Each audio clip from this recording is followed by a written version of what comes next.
You're listening to the Cyberwire Network, powered by N2K.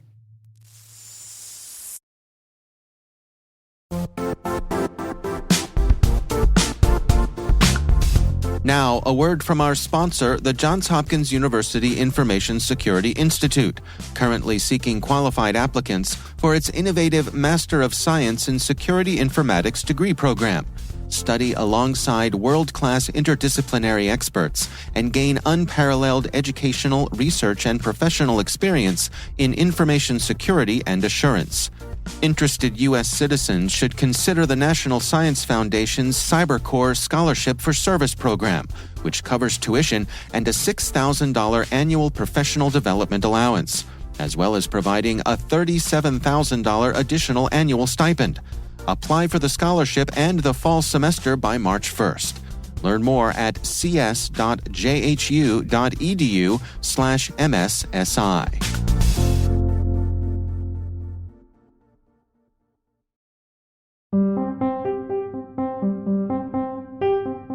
My name is Karl Mattson. I am the Chief Information Security Officer for Noname Security.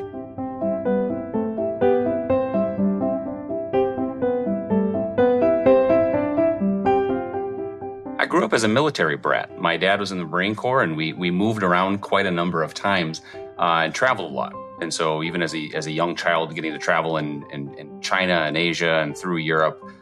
So for me, it was a relatively obvious path for me to join the military and kind of do the same thing, which is exactly what I did about a year after high school.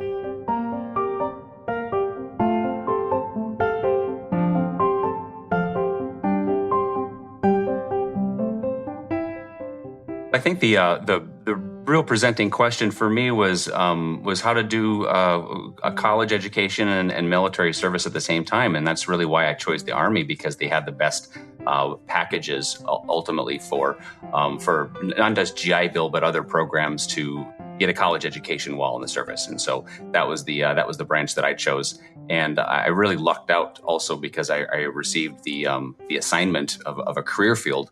As an intelligence analyst, which in the military is kind of like winning the lottery for a job. So I got to chance, I think I was 19 or maybe 20 years old when I received my first security clearance and my first role working with NSA. And that was a real career break for me.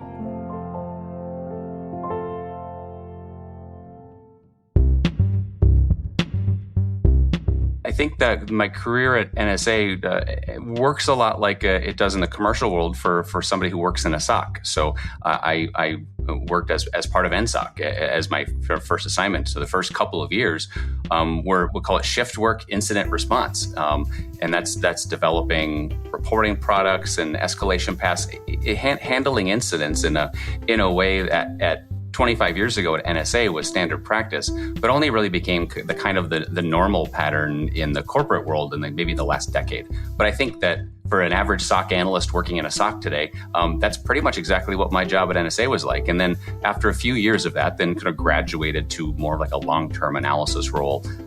You call it day shop, and being a little bit, working your way up the management chain a little bit. But it very much felt like a security operations role would today in security.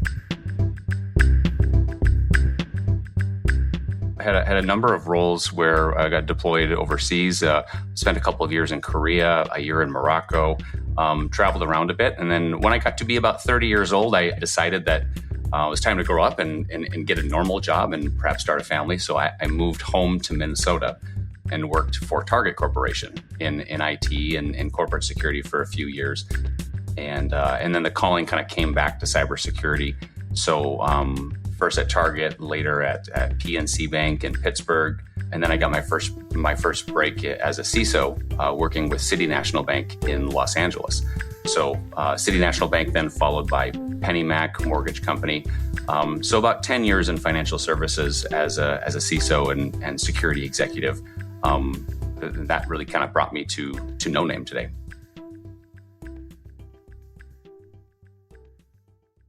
The majority of the first probably 9 to 12 months really was building out the internal security, risk, and IT functions, including the stack of technologies, bringing aboard the talent, and sort of establishing the program fundamentals. And we did have amazing luck bringing in extraordinarily talented people who now have been in place for over a year and need very little of my my expertise or guidance on a daily basis. And so my focus sort of increasingly is towards industry events and customer success, certainly, but customer facing or outward facing, because by and large, the team internally at Noname is spectacular and needs little more than me than the occasional chipping in of an opinion.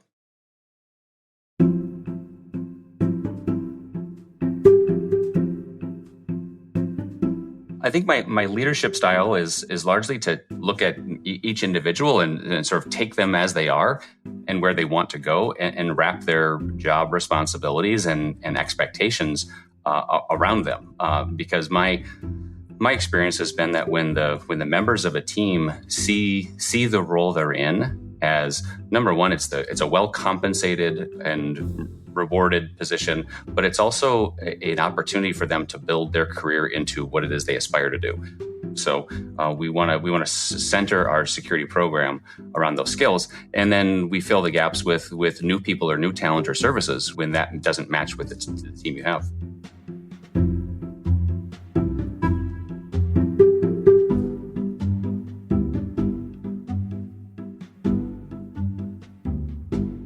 I have, for probably 25 years now, been in sort of an operational mode of incident response or late night phone calls because something happened.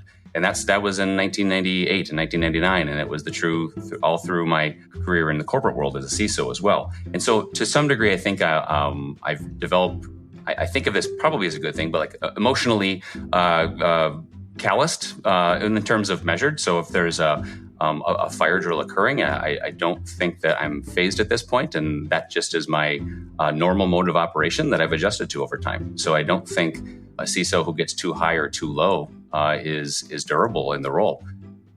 That also requires a little bit of attention to your own health and your own self-care. It really does make a person more resilient on a personal level.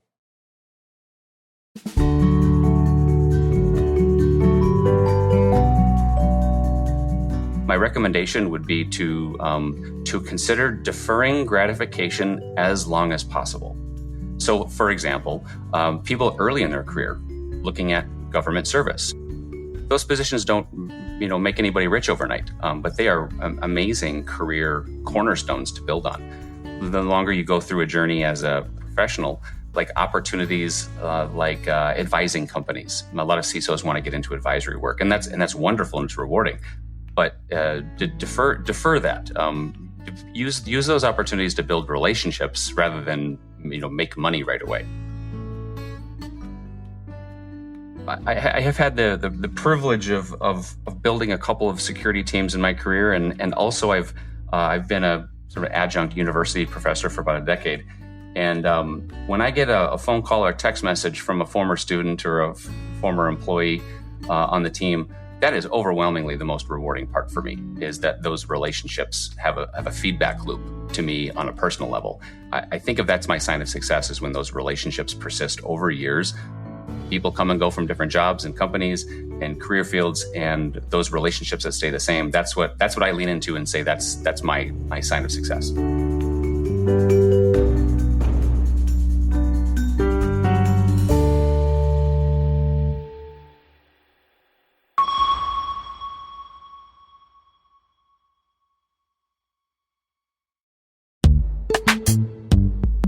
This episode is brought to you by Palo Alto Networks, the leader in cybersecurity. As AI-driven attacks increase, organizations can't afford to have network security that's stuck in the past. Discover how Palo Alto Networks can help you predict what's coming and proactively secure against it with a zero-trust, AI-powered network security platform built to secure whatever, whenever, wherever. To learn more, visit paloaltonetworks.com/network security platform.